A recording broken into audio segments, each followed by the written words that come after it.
ब्रेकनंतर एक मोठी बातमी आहे। कोंढव्यातील वरिष्ठ पोलीस निरीक्षकांची गुंडागर्दी पाहायला मिळाली आहे। विनाकारण दुकानातील साहित्याची नासधूस पोलीस निरीक्षकांना केली आहे। दुकान कायमचं बंद ठेवण्याची धमकी सुद्धा पोलिसांनी दिलेली आहे। रात्री उशिरापर्यंत दुकान उघडं ठेवलं जात आहे म्हणून संध्याकाळी 6च्या दरम्यान नासधूस केल्याची माहिती समोर येते। पोलिसांची दादागिरी पाहायला मिळालेली आहे। तर पोलिसांची दादागिरी सुरू राहिली तर आत्महत्येशिवाय पर्याय नाही असा इशारा या दुकानदाराने दिलेला आहे। तर पोलिसाची ही गुंडगिरी कशी सुरू होती त्याची एक्सक्लुझिव्ह दृश्य आपण न्यूज 18 लोकमतच्या माध्यमातून बघू शकतोय।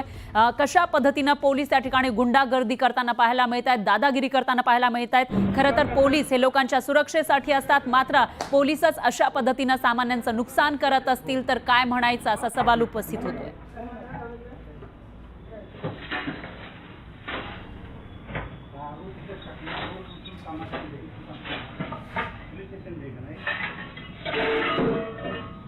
तर ही दृश्य आपण बघतोय कोंढवा, पुण्यातील कोंढवा इथली ही दृश्य आहेत। या ठिकाणी दुकान एक सुरू होतं, रात्री उशिरापर्यंत दुकान सुरू ठेवायचं नाही असं म्हणत या पोलिसांनी संध्याकाळी 6च्या सुमारासच ही नासधूस केलेली आहे। त्याच्यामध्ये दुकानदाराचं नुकसान तर हे झालंच असेल आणि अशात जर लोकांचे सुरक्षा रक्षक मानले जाणारे हे जे पोलीस आहेत ते नासधूस करत असतील तर मात्र आता कोणाकडे हे कैफियत मांडायची असा सवाल या दुकानदारांसमोर उभा राहिल्याचं आपल्याला दिसतंय।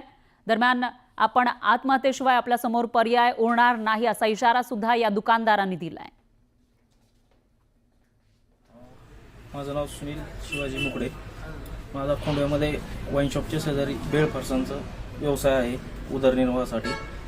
तर काल कोंढवा पोलीस स्टेशनचे साहेब येऊन तिथे आमचे दुकान बंद करण्यास सांगितले। त्याचे कारण विचारता त्यांनी काहीच सांगितलं नाही, उत्तर दिलं नाही। बंद करा दुकान हे उत्तर दिलं। आम्हाला पोलीस स्टेशनला घेऊन गेले। त्यानंतर 7 वाजता सदर ही घटना घडली। त्यानंतर आम्हाला कमीत कमी 11 वाजेपर्यंत बसवून ठेवलं, समज दिला, खटला भरला। त्यानंतर आम्ही आज सकाळी परत शनिवारी सकाळी साहेबांना भेटायला गेलो तरी ते म्हणतात की उघडायचं नाहीये, आमचा उदरनिर्वाह त्याच्यावरती आहे, माझे मुलं बाळ आहेत, वडील आहेत, सांभाळायचं कसं। आणि काल तर आपण बघतोय त्या दुकानदाराची प्रतिक्रिया आहे ज्यांच्या दुकानाची नासधूस करण्यात आलेली आहे आणि एक्सक्लुझिव्ह अशी दृश्य आपण न्यूज 18 लोकमतच्या माध्यमातून बघू शकतोय।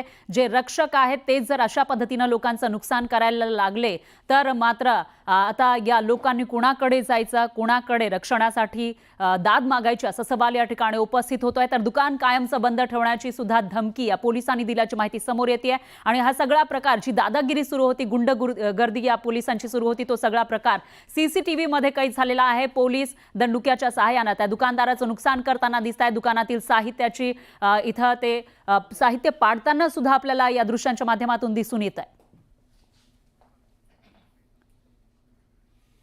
तर न्यूज 18 लोकमतनं हा मुद्दा मांडलेला आहे। याच्यामध्ये ते पोलीस जे गुंडागर्दी करत होते त्यांचं काही स्पष्टीकरण येतं की त्यांच्यावर काही कारवाई होते ते बघावं लागेल। यानंतर घेऊयात गावाच्या बातम्यांचा वेगवान आढावा।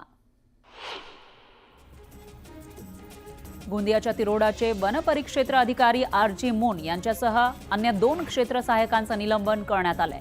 रोपण कामामध्ये गैरप्रकार आणि शासकीय रकमेचा अपहार केल्याप्रकरणी ही कारवाई करण्यात आली आहे। नांदेडच्या अर्धापूरमध्ये भाजप आमदार श्रीजया चव्हाण यांच्याकडून रोजगार मेळावा भरवण्यात आला। या मेळाव्याला तरुणींनी मोठी गर्दी केली। तब्बल 4000 पेक्षा जास्त तरुणांनी या मेळाव्यात सहभाग घेतला। जळगावमध्ये भारतीय सनदी लेखापाल संस्थेच्या जळगाव CA शाखेचा पद हस्तांतरण सोहळा संपन्न झाला। मंत्री गुलाबराव पाटील यांच्या उपस्थितीमध्ये हा कार्यक्रम झाला। गडचिरोलीच्या भामरागड तालुक्यातील पोयराकोटी आणि मरकनार गावातील गावकऱ्यांनी माओवाद्यांच्या विरोधात ठराव केलाय। ठराव पारित करत माओवाद्यांना गावबंदी करण्यात आली आहे।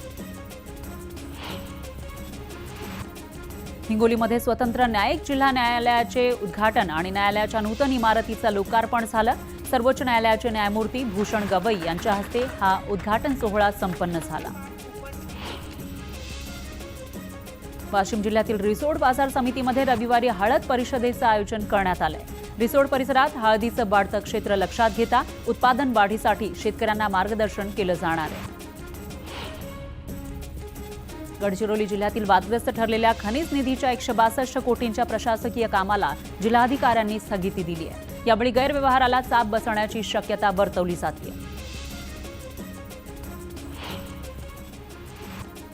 गावाकडच्या बातम्यांचा वेगवान आढावा आपण घेतलेला आहे. त्याचबरोबर इतरही महत्त्वाच्या घडामोडी आपण बघणार आहोत आणि यानंतरच्या बुलेटिनसाठी तुमच्यासोबत असेल माझा सहकारी अमित. धन्यवाद फरा. इथून पुढच्या बुलेटिनमध्ये आपल्याला काही महत्त्वाच्या बातम्यांचा सविस्तर आढावा घ्यायचा आहे. त्यापूर्वी बघूया हेडलाईन्स. हेडलाईन्स प्रायोजक राजयोग पेंट्स. आनंद तुमचा, रंग आमचा.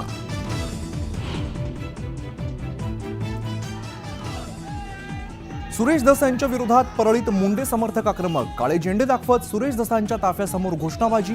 तर शिरसाळा गावात ही धसांना दाखवले काळे झेंडे.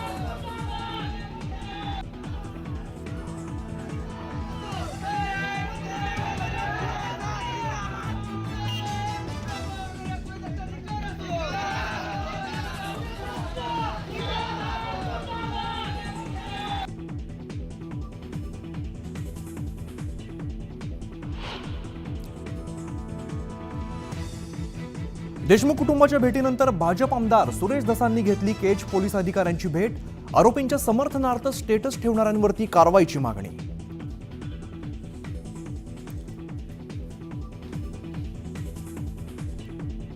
संतोष देशमुख हत्या प्रकरणाच्या तपासासाठी पोलिसांनी वापरलं बालाजी तांदळेचं वाहन. पोलिसांचं पत्र न्यूज 18 लोकमतच्या हाती. तर आरोपींना साहित्य पुरवल्याचा तांदळेवरती आरोप. छत्रपती संभाजीनगरमधील आदर्श सेकंडरी स्कूलमध्ये सामूहिक कॉपी. जिल्हा परिषद कार्यकारी अधिकाऱ्यांनी केलं प्रकरण उघड. तर यवतमाळमध्ये केंद्र संचालकांकडूनच कॉपी मुक्त अभियानाला सुरुंग. नाशिकमधील सकल हिंदू समाजाचं आंदोलन 7 दिवसांसाठी स्थगित. 8 दिवसात अनधिकृत बांधकामांवरती महापालिका कारवाई करण्याचं आश्वासन. आमदार देवयानी फरांदेंची माहिती.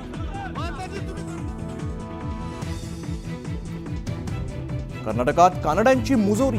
कानडी येतं का विचारत महाराष्ट्रातील एसटीच्या वाहकाला फासलं काळं. चित्रदुर्ग इकडे कन्नड रक्षण वेदिकेच्या गुंडांचा हैदोस. महाराष्ट्र कर्नाटकातील वाहतुकीवरती परिणाम. दिव्यात अनधिकृत इमारतींवरती होणार कारवाई. संभाव्य कारवाई विरोधात नागरिकांचा संताप. पुतळे फासावरती लटकवून केलं अनोखं आंदोलन.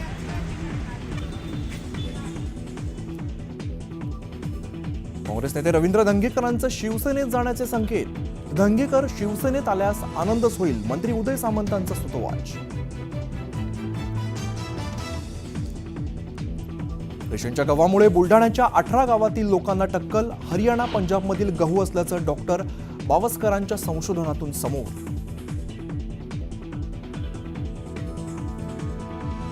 तुळजाभवानी मंदिरातील गाभारा शिखर नव्याने बांधणार. भाजप आमदार राणा पाटलांची माहिती. शिखराच्या ओझ्यामुळे मंदिरातील शिळेला तडे गेल्याचं स्ट्रक्चरल ऑडिटमध्ये समोर.